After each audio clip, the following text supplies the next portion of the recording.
Ladies and gentlemen, welcome to the House at Hammer, built by the nation for the nation. Welcome to Raider Nation News today. Hope everybody's having a great evening wherever you guys are at.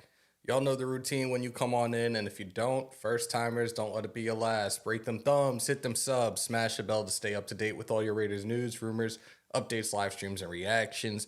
We are doing our weekly matchup preview, week 2 of the NFL. We are heading to Buffalo to face the AFC East Buffalo Bills. We do have a guest backstage that I'm going to bring in momentarily. Shout out to Big Mo Raider in the chat. Shout out to Raider fam in the chat. Appreciate you guys pulling on up. Let me get this locked and loaded, and we will have our guest on momentarily. Let's set this up right here. Without any further ado, guys, it is Joe from Hashtag Sports. Welcome, welcome, welcome. Thank you. How you doing tonight? Good. How are you? I'm doing very well. Getting over that Monday devastation, but we're doing all right. Before we get into it, let everybody know where they can find you.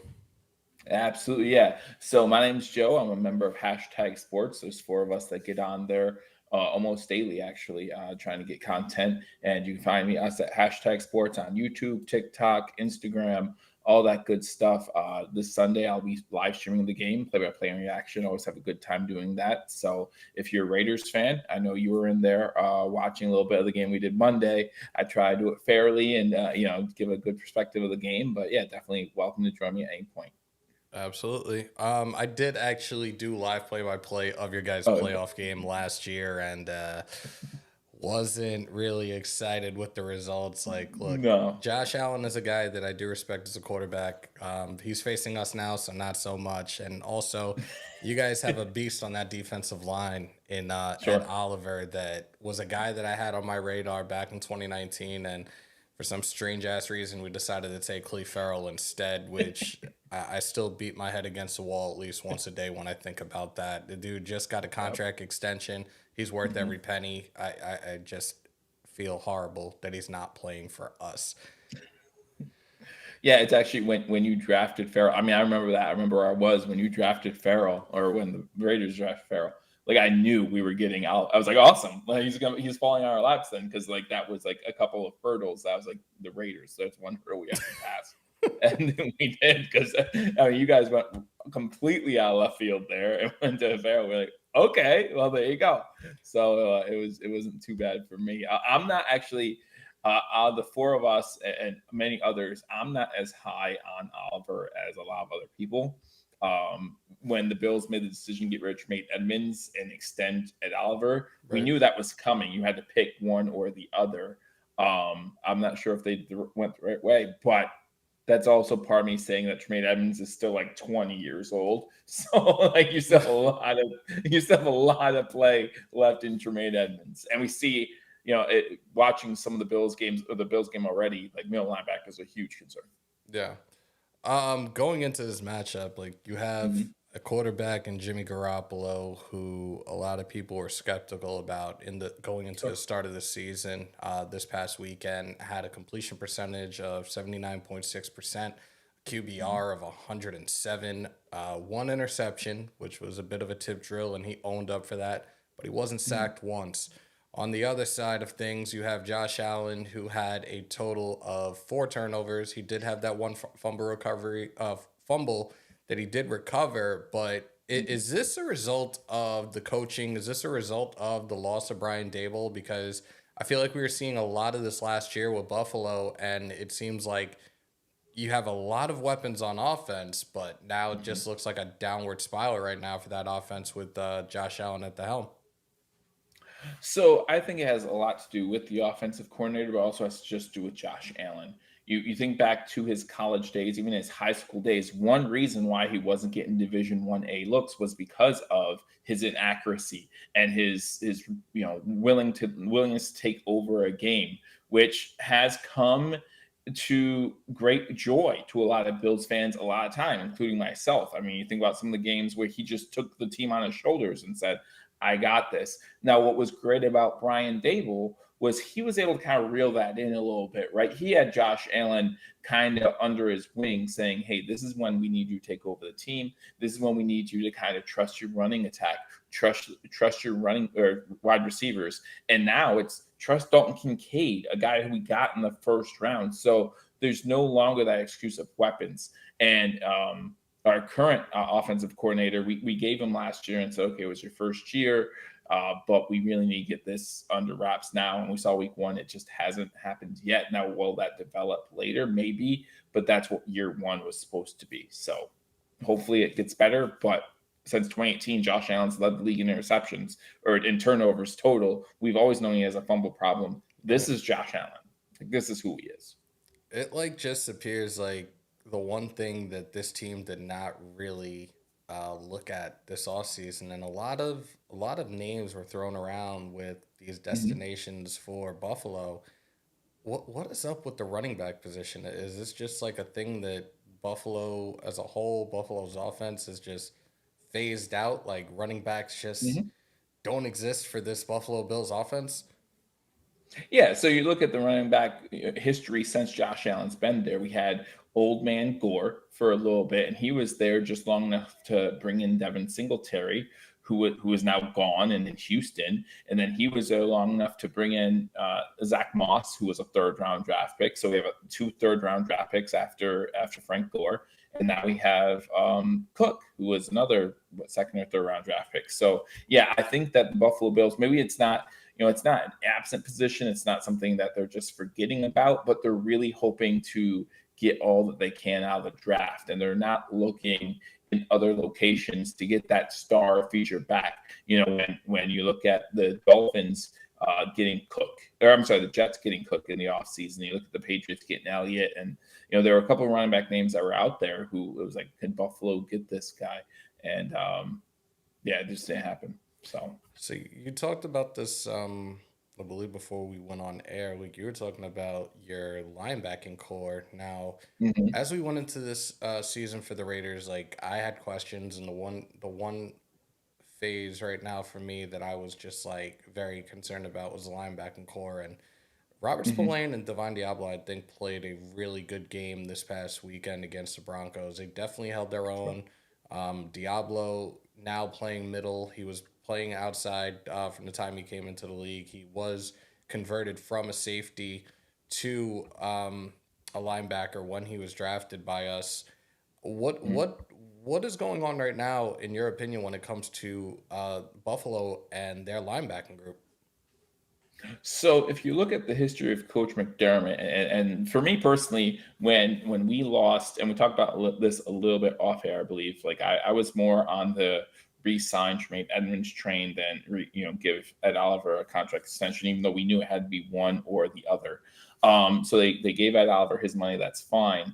But when it comes to the linebacker position, I still wasn't too concerned because if you look at Coach McDermott's history, now he's had the benefit of a Luke Kuechly. He's had the benefit of a Tremaine Edmonds there.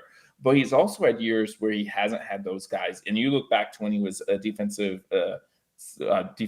coordinator in Philadelphia, right? He's never had an issue finding guys to fill a role at middle linebacker that needs to be filled. And so I kind of went into the season optimistic. But if you look at what happened on Monday night, I mean, Brees Hall just ran all over us. And a lot of that has to do with the middle linebacker not getting into his gap and not hitting the running back at the point of attack. And that's something that is a problem. That's something that could be addressed. But you're looking at Terrell Bernard right now as our top middle linebacker. And I'm not sure if McDermott thought, hey, we still have Milano, who was an all pro last year, and he could take over maybe some of the play calling and things like that. And we definitely moved to more like a big nickel type thing. We had three safeties on the field at some point now that we have Rapp on our team. So we had Rapp, Hyde, and Poyer in there. But the offenses are going to learn what the Bills can and can't do. And again, what Brees Hall showed on Monday night, that's going to be a continuing problem for the Buffalo Bills, including this Sunday against Josh Jacobs, who is just a beast. So that's something we have to be concerned about. What are your feelings in regards to your offensive line going into this week two matchup? To be honest, I'm not too. Our offensive line has been a problem since Josh Allen's been there, but it's probably the best this year that's ever been. and that's not saying a whole lot. But I think our offensive line will hold up pretty well. My issue isn't necessarily with the offensive line; it's with Josh Allen.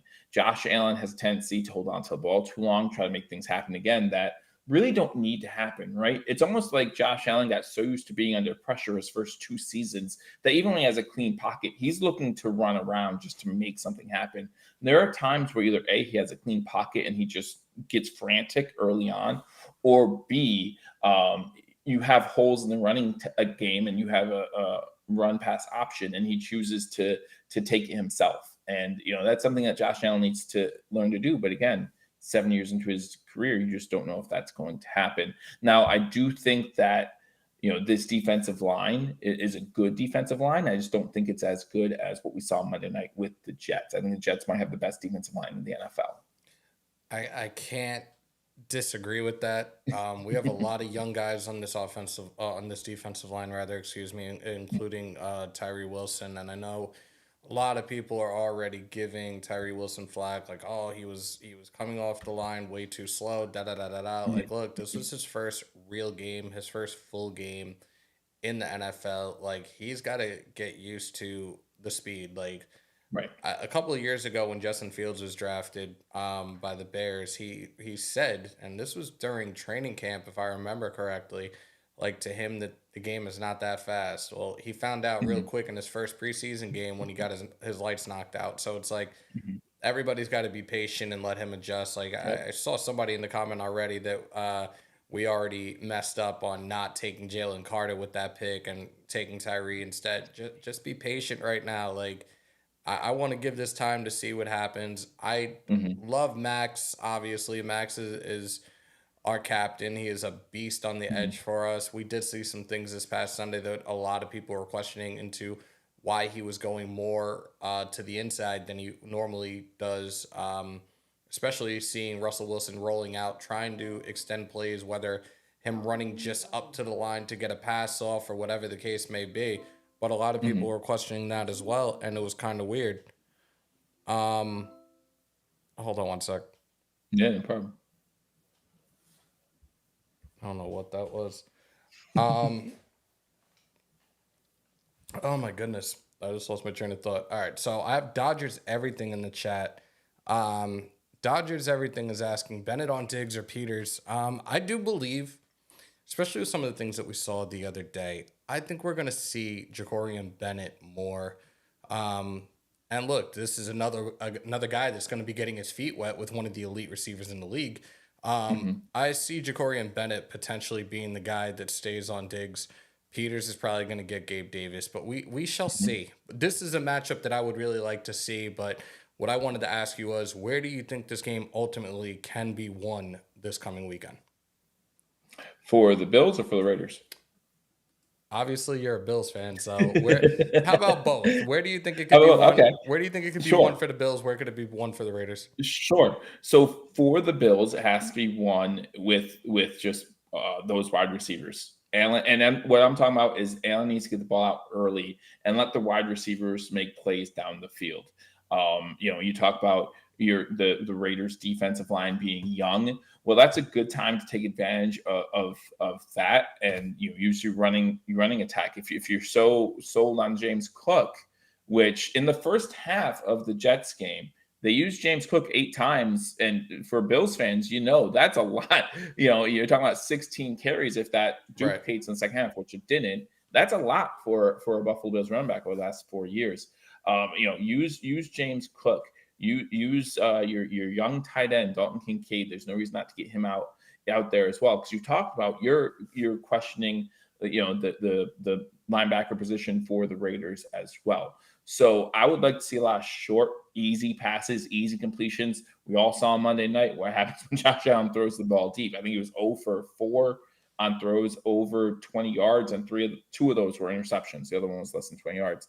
Right. But so yeah, throw it short, keep keep the game within you. I look at the stats from last week's game. Russ only averaged 5.2 yards per attempt Yep. last week, and he was still 27 of 34 and those 2 touchdowns. So you might not, and that might be the Raiders' game plan. Like you're not going to be this deep, you're not going to be this long, you're not going to make that game changing play.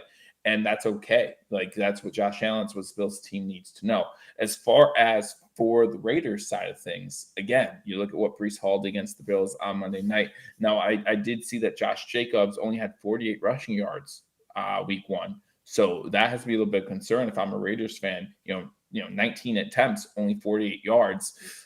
We need to see more production because we really don't. The Raiders don't have much behind him, right? Zamir White had one carry for two Zamir yards. White is Yeah, almost non-existent, but at the same right, time, like yeah, like right. in So regards you to this really, run game and what we saw to Jacobs, like that was his first game. That was his first mhm, real work since the end of the holdout and him getting the 1 year, $12 million right, contract extension. Like he was back on the field the week of week one, preparing to yeah, face Denver. Like I know that they had talked about a pitch count, which really it kind of happened in a sense because we saw a mhm, lot of the times the third down back was in fact Amir Abdullah. But I think right now it's going to take some time. He will get back to the Josh Jacobs of old. I think that they took their time and were patient with it just to avoid sure, like any soft sure, tissue damage, any of that stuff. So absolutely. I think that we may see something along the lines of over 100 yards rushing, maybe more than 110 this coming weekend. Okay. And I also for if I'm a Raiders fan, I want to see more Devontae Adams, right? I think it's great that Garoppolo was able to show that hey, he doesn't have to be our number one guy. I got this guy in Myers who's been reliable for as long as he's been in the NFL. He's a reliable number two, and so it's great to show that. But your star needs to be your star, and that should be the same thing for the Bills side. Your star needs to be your star in games like this, and so I'm looking for Stephon Diggs to hopefully have a big game because he didn't on Monday night. I'm also hoping for Devontae Adams to have a big game, and then we could see these two stars really go at it. Absolutely.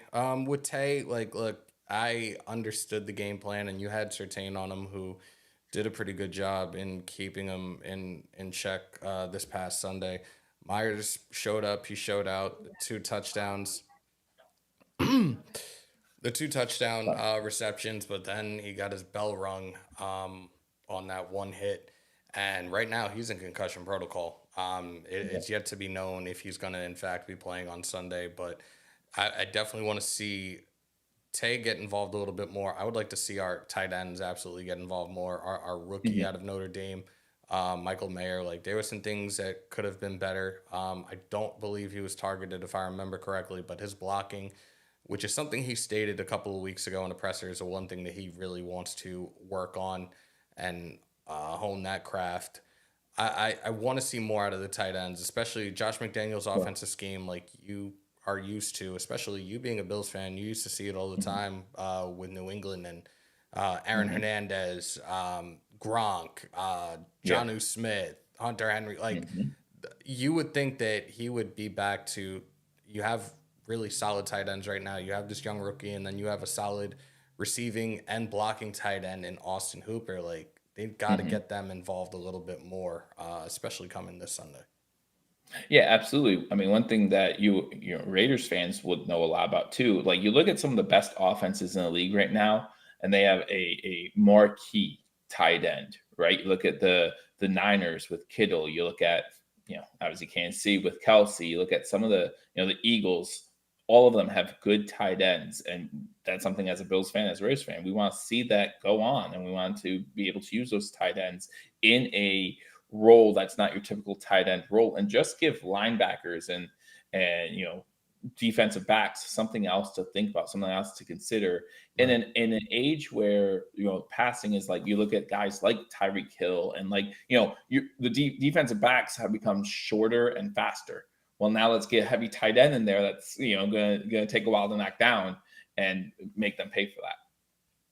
Wholeheartedly agree with that. Like, it's funny, we were talking about the linebackers before, and I did say that, like, our linebackers, I was nervous about going into this season. I like what I saw out Mhm, of them this past Sunday. Now, my concern is over the top in regards to our two safeties, Marcus mhm, Epps and Trayvon Merrick. I've had Merrick as a guy that I could see bouncing back this season, but both of these guys had some issues, especially playing in coverage, and pretty much is why they had those two touchdown passes in the game against Denver. mhm, I'm hoping that this is corrected immediately, and Hopefully, we see one of these guys. If not, well, no, I want to see one of them. Mostly Merrick. I want to see Merrick with at least one interception, and hoping to get one this coming weekend. Again, we saw what Allen did: 3 interceptions to the same Mhm. guy in Whitehead. Whitehead got his $250,000 incentive, which was supposed to like, I don't think anybody expected that to happen in one game. 3 interceptions for the year. Oh no, boy got it three in one game Yeah, and got it, that's got his right. little check. That was pretty dope. Yeah, that's right. Yeah, I think for the Raiders, it does become kind of paramount to try to create on defense because I mean, one thing if you look for a bright side for Monday's game for Buffalo, 4 turnovers and you allowed 16 points in regulation. Like that's pretty impressive. So if I'm a Raiders fan, I'm looking to generate some points off turnovers. I'm not sure what the Bills' offense is going to look like, to be honest with you, because they did struggle so much against the Jets, but it was the Jets. And we saw last year they struggled mightily against the Jets as well. So it'll be very interesting to see what the Bills' offense has in store this week. Do we see the Josh Allen who can put up 400 yards any week and just be flashy and do all that kind of stuff and maybe come out with a little chip on shoulder after this Monday? Or do we see those same struggles and that become a common theme for Allen? Shall see. Before we wrap up, give us your final score prediction for this matchup. Yeah, I normally only do this right before kickoff. It's tough because, as you go into week, like you said, players in concussion protocol, there's injuries, but, being a homer, I think the Bills come out with that little bit of an edge on offense. The Raiders, just don't have that offensive firepower, I don't think, to stick with it. You have Jimmy G, who's more of and he's been called this for years, a game manager, right? And there's, I hate that term personally, but that's what, he's been associated with. Can he put up the gaudy numbers if there's a team that's going to put up 30, 40 points? So, you look at this Buffalo Bills offense, if they get rolling, I like them to score like 31. I do see the Raiders trying to control a clock, though, as well with Josh Jacobs. And, if you have him going for over a buck, which I could easily see, that's a touchdown probably as well. So let's go 31-14 Buffalo, Oh, 31-17 Buffalo. We'll go with that. the disrespect.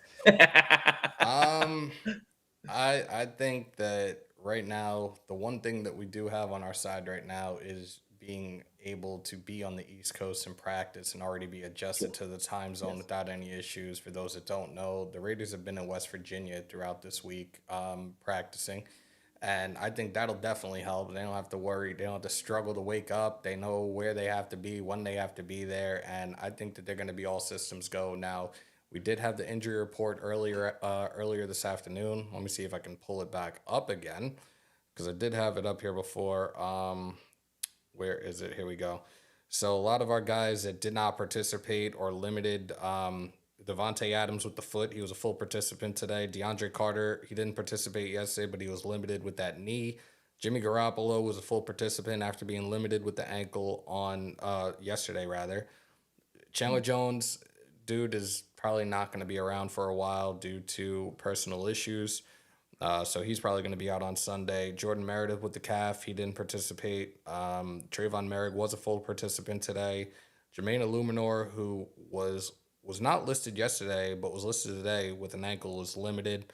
And then you have your guy's center, Mitch Morse, with a finger today. He was a full participant as well. So I do think this is going to be a dogfight. I do think ultimately, especially again, I still question your guys' offensive line right now. Like Allen was also sacked 5 times in that Monday night game against a really good defensive line from the Jets. I can't deny that, but I do think this game ultimately is going to be one in the trenches. I have the Raiders winning. It's probably going to be a close one, but I'm going to go 27-21 Raiders. Oh, I'm okay with that. Yeah. I'm okay. And that could very well happen. Like, I'm not going to sit here and say, obviously, I want the Bills' offense to take off and be the Bills' offense that we all know it can be. But they didn't show anything to think that could happen on Monday night. So, if you're looking for a reason to be optimistic for your Bills fan, a couple of years ago we lost Week 1 to the Steelers and we looked bad, and that's the year 13 seconds. So we were in the AFC Championship game that year, and 13 seconds happened. So So, I'm hopeful, but it can definitely happen. Joe, it was a pleasure having you on as a guest tonight and doing Absolutely. this matchup preview with me. Before I send you out, again, let them know where they can find you. Absolutely. Again, thank you so much for having me on. I had a blast. Always enjoy doing these. Maybe we can do one before the playoff matchup. But yeah, so you can find us at hashtag sports, whether it be on YouTube, Instagram, TikTok, or Twitter. I am live on YouTube both game day, every single Buffalo Bills game, and also every Wednesday night, 10 p.m. Eastern time. I give my picks both straight up and against the spread. So we have a lot of fun. So we'll be happy to have you. Awesome. Joe, thanks so much, and we'll definitely be talking soon. All right, sounds good. Take care. Yep. Let's fix this real quick, y'all. All right. There you guys have it. Shout out to Joe of hashtag sports for joining me tonight. Definitely a really good matchup preview. Appreciate everybody that's pulled on up. And if you haven't already, on your way out, do me those three simple things. And the first timers in here, don't let it be your last. Break them thumbs, hit them subs, smash the bell to stay up to date with all your Raiders news, rumors, updates, live streams, and reactions in the house at Hammer built by the nation for the nation. Raider Nation News Today. You could also follow me on these social media platforms: TikTok, Hammers_House, on Twitter, Hammers_House, and of course on IG, Hammers.House. Everybody, it's about that time we wrap it up. Continue to stay safe. Most importantly, be kind to one another. COVID is still around. Actually, it's back. Remember to wash your hands and your asses. And as always, win, lose, or tie, Raider Nation till I die. Till next time, y'all. Peace, love, and positivity. We out.